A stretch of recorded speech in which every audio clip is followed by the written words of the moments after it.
Michael Gove, the Conservative politician who last week announced Britain's new counter-extremism policy, is an admirer of the revolutionary Italian Marxist philosopher Antonio Gramsci. One phrase attributed to Gramsci particularly entrances Gove. This is his well-known aphorism about the need for a long march through the institutions. Gramsci meant that political victories were not enough. He believed that the left would only effect lasting change by challenging the institutional dominance through which, so he maintained, the bourgeoisie maintained power in capitalist societies.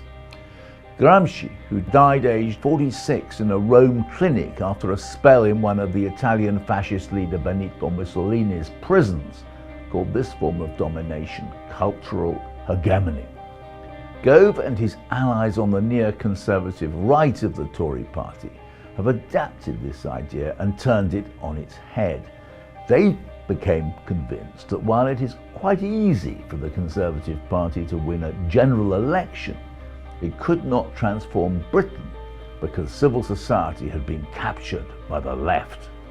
According to the Daily Telegraph columnist Janet Daly, writing in 2014, the Conservative government was faced with a wall of institutionally embedded, mutually supportive ideological enemies, snugly ensconced in virtually every arm of the country's social, educational and cultural apparatus. As a result, wrote Daly, the Conservatives were forced into an apparent war of political patronage. Let me translate. Public appointments, she thinks, should be chosen according to party loyalty rather than merit. This mission explains much that has happened since: the war on the civil service impartiality, BBC independence, the assault on the National Health Service, and even attacks on the rule of law. But it has also involved a sustained attack on one British minority: British Muslims. Gove last week presented a list of civil society groups which now faced ostracism from British public life, as a defence of British democracy against hostile institutions. In fact, Gove was doing the exact opposite. Gove is turning British Muslims, to use Margaret Thatcher's dreadful phrase about the coal miners, into an enemy within. Gove's project to demonise Muslims is not new. His ideas were set out in his hugely influential book Celsius 77, published when Gove was a fresh-faced MP in 2006. Gove distinguished Islam from what he called Islamism, asserting that the latter was a form of totalitarianism hostile to Western liberal values. Gove claimed that a sizable minority of the British Muslim population held rejectionist Islamist views, which, he claimed, presented a threat comparable to Nazism or communism.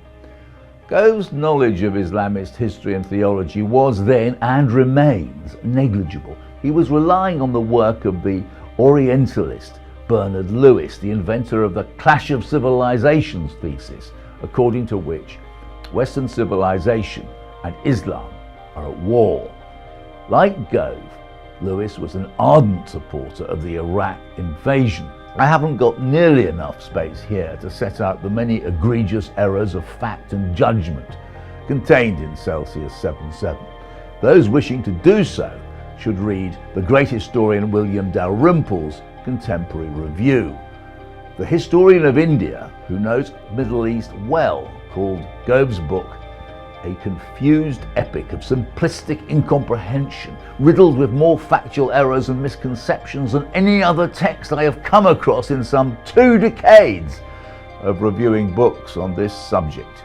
Ignorant and bigoted though he is, Gove has played a defining role in shaping British government policy towards Muslims.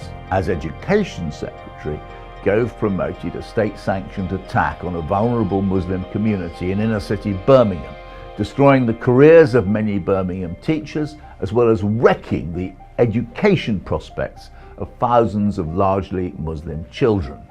This was the discredited and disgraceful Trojan horse affair of 2014, a fabricated story based on a fake letter that British Islamists were plotting to take over Birmingham schools. Gove, as always, was aided and abetted by the Islamophobic British press. In a separate part of government, another case study in Gramscian institutional capture was underway.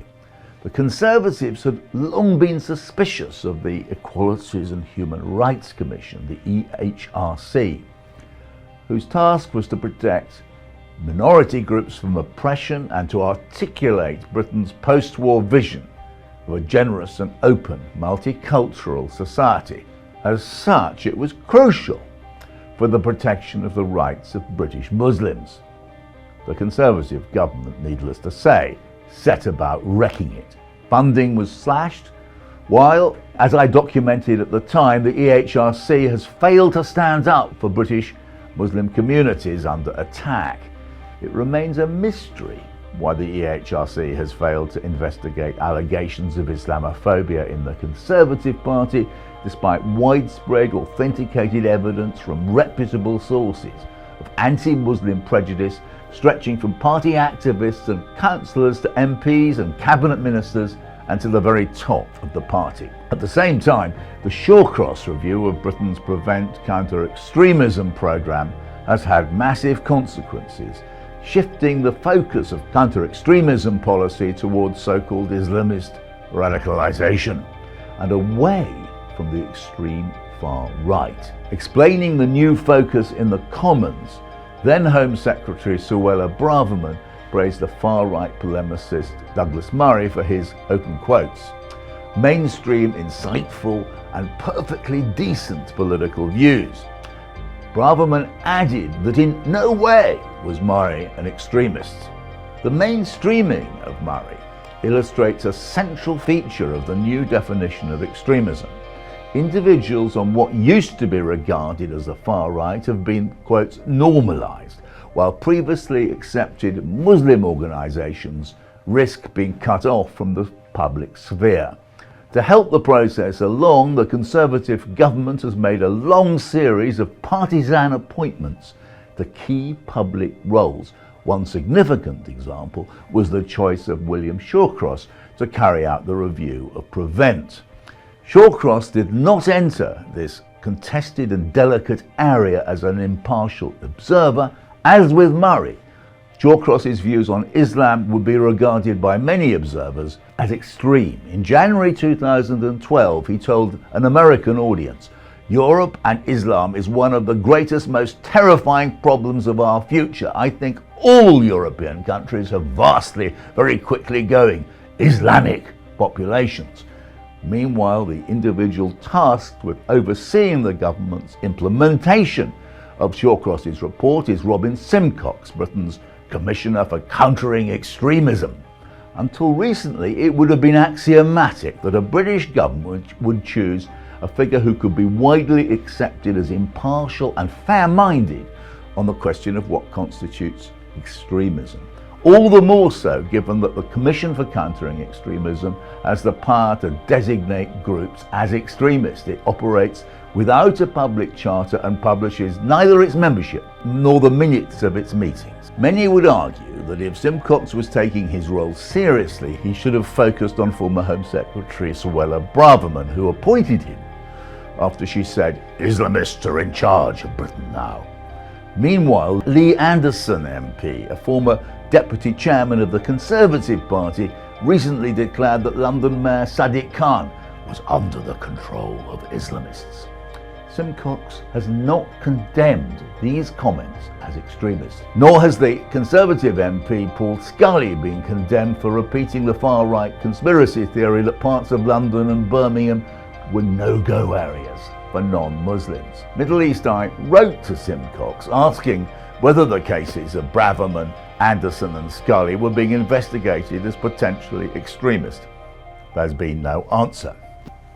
And Simcox has not yet uttered a word in public about the Conservative Party's largest donor making an unambiguously racist comment about the Labour MP Diane Abbott. So who is extremist, according to the Commissioner for Countering Extremism?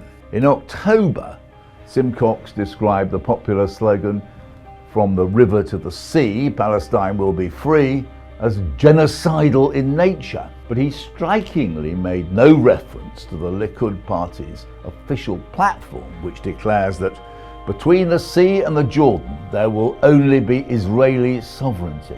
Simcox has laid himself open to the charge that he is not a neutral arbiter of extremism, as should be expected and demanded in such a role, but rather as a partisan figure within the landscape over which he has been appointed to cast scrutiny. There has been a pattern of such appointments. Over the past 14 years, the Conservative government has established a coercive architecture of control and surveillance over British Muslims, while granting legitimacy to what would traditionally have been regarded as the far right. There are no signs that Keir Starmer's Labour will seek to reverse the hostile environment for Muslims. Last week, Middle East Eye asked Gove whether he believed that the Tory party had an Islamophobia problem. No answer. We asked how he responded to the charge that Tory policies have turned British Muslims into an enemy within. No answer. The silence speaks volumes.